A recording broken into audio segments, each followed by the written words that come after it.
We start today with our health lead. The alarm bells are sounding, and the only way to turn them off is for more people to get vaccinated. It is simple as that. The average of new daily coronavirus cases in the United States is up 65% just from this time last week. So to put that into context, the surge we're dealing with right now, which is driven by the unvaccinated, is worse than the horrible original spike from last spring. But despite all of these warnings from top health officials, doctors, politicians, local leaders, and, well, basically everybody, the daily pace of vaccinations, it keeps falling, as CNN's Athena Jones reports. As the biggest public health crisis in a century threatens to get a lot worse, the warnings to the unvaccinated are getting stronger.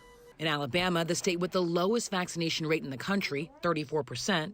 The new cases in COVID are because of unvaccinated folks.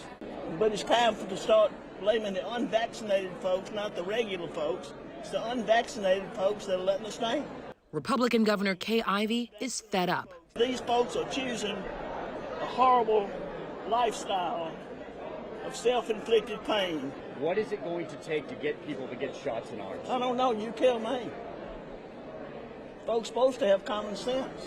As the more contagious Delta variant supercharges COVID-19's spread, especially in places with low vaccination rates, the country is now averaging more new coronavirus infections a day than during the first surge in spring 2020. Cases up 65% over just last week, and almost 4 times higher than a month ago. COVID hospitalizations rising nearly 30% nationwide in just the past 7 days, almost all among the unvaccinated. And with the daily pace of vaccinations at the lowest point since January, doctors and government officials are begging the unvaccinated to protect themselves. It just seems like we're just fighting a losing battle here. As experts warn, the more the virus circulates among the unvaccinated, the greater the chance of so-called breakthrough infections among those who are fully vaccinated. Still, doctors stress there are some breakthrough infections. I'm seeing them in my practice, but it's mild illness then. And so that's a huge difference. And that's what vaccines do. And with millions of children set to head back to school, a CNN analysis finds less than a third of eligible kids are on track to be fully vaccinated against COVID in the next 2 weeks. And while public schools in Atlanta, Washington, D.C., and Chicago are mandating masks for everyone, we parents should have the right to choose whether or not our kids are suffocated by these masks all day. Debates over masking in schools becoming heated from Virginia to Illinois. You are simply making decisions based on your own fears. The experts have spoken. I would like the school board to continue universal masking. Experts argue we have to be honest that we're asking people who are fully vaccinated basically to sacrifice because it's so hard to enforce vaccination, mask wearing based on vaccination status. Now, along with Alabama, Mississippi is the only other state to have fully vaccinated less than 35% of its population. And Alabama has also seen an additional roughly 500 people hospitalized with COVID over the past week, up 60% from last week. That's according to the latest community profile report published by the White House COVID-19 response team. Pamela? Athena Jones, thank you so much. Joining us now is Dr. William Schaffner. He is a professor at Vanderbilt University Medical Center. So, Dr. Schaffner, you just heard Alabama's governor. Should we blame unvaccinated people for the rise in hospitalizations and breakthrough cases right now?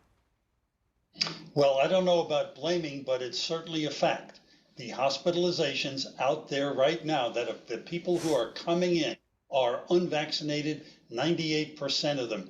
The vaccines are keeping vaccinated people out of the hospital. And yes, this Delta variant is spreading principally among vaccinated people. You know, some of the people in my own intensive care unit... Hold on. I just want to make sure you said they're spreading principally among vaccinated people? Or did you mean unvaccinated? Okay, I just want to make sure I heard that correctly. Go ahead. Sorry. There are people in our intensive care unit who give wonderful care to absolutely every patient, including drug users, the people who crash cars, all kinds of things. But they're getting a little grumpy at people who are coming in with COVID because they were unvaccinated, taking up all these resources and exposing all the healthcare workers to COVID. They don't really understand that. So just to sort of button this up, and when I say unvaccinated in that first question, I mean the people who are willingly unvaccinated? Obviously not the people who have medical issues or kids who aren't eligible, but how much do the people who are willingly unvaccinated impact the vaccinated right now? Well, the people who are willingly unvaccinated, that's the pool in which this virus, the Delta variant, is spreading so rapidly. There's spillover into vaccinated people. Fortunately, they tend to get mild disease, but nonetheless, there's spillover into vaccinated people. We could all bring this to a close if everyone who were unvaccinated would just come in, get vaccinated tomorrow. Within 2 weeks to a month, COVID would go way, way down. Bottom line, and it's not only the breakthrough cases, it's also you could give it to, for say, if I'm vaccinated, if I had a breakthrough case, I could give it to my unvaccinated children. So that's also the concern is giving it to others if you're vaccinated. At this point of the pandemic, if more people don't get vaccinated, do you want to see more mask mandates?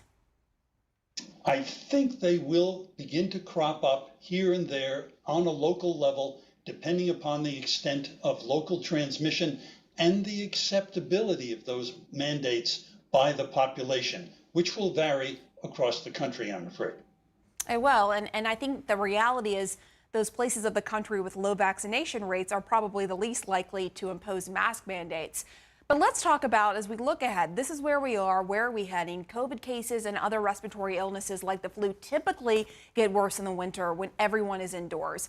If we're seeing a rise in cases now when it's summer, what does that mean for what's to come in a few months? Well, we're very concerned because flu will be back along with other winter respiratory viruses. We'll have a lot of respiratory illness. There will be continuing COVID spread. We'll be doing a lot of testing, trying to sort out who's got the flu and who's got COVID. And speaking of the flu, when September, October comes around, please get vaccinated against flu also. The flu numbers, if I recall, were down this past winter. Do you expect that to happen again or no? I don't expect that to happen again. The flu numbers were very low because we all stayed at home, we social distanced, we wore masks, and particularly the children didn't go to school. They spread the virus amongst themselves, the flu virus, and then bring it home to their elders. Now that schools are opening up, our masks are off, we're back in business, we're going to have flu once again. So you're going to have that double whammy, flu and this virus, assuming that more people aren't going to get vaccinated in time. We won't reach herd immunity by that point. You have kids that are between 12 and 17 who are eligible to get vaccinated, but a new CNN analysis finds that less than a third of them are on track to be fully vaccinated in the next 2 weeks when school starts. That is millions of teens. What's your message to them and their parents? My message is simple. 12 and older, please get vaccinated. Make your contribution to your own safety, your family's safety, and your school's safety. Please get vaccinated. I want to talk about another hot topic today. That is the NFL. In an effort to get more players vaccinated, the NFL said teams that experience an outbreak among unvaccinated players might have to forfeit a game, even forego their pay. Dr. Fauci says he thinks this is a good idea. What do you tell those who are vaccinated who feel like they're being punished for someone else's decision? I think it's time they spoke to their teammates. Why are those unvaccinated teammates not playing for the good of the team? Get vaccinated, pitch in, protect the entire team. Makes sense to me.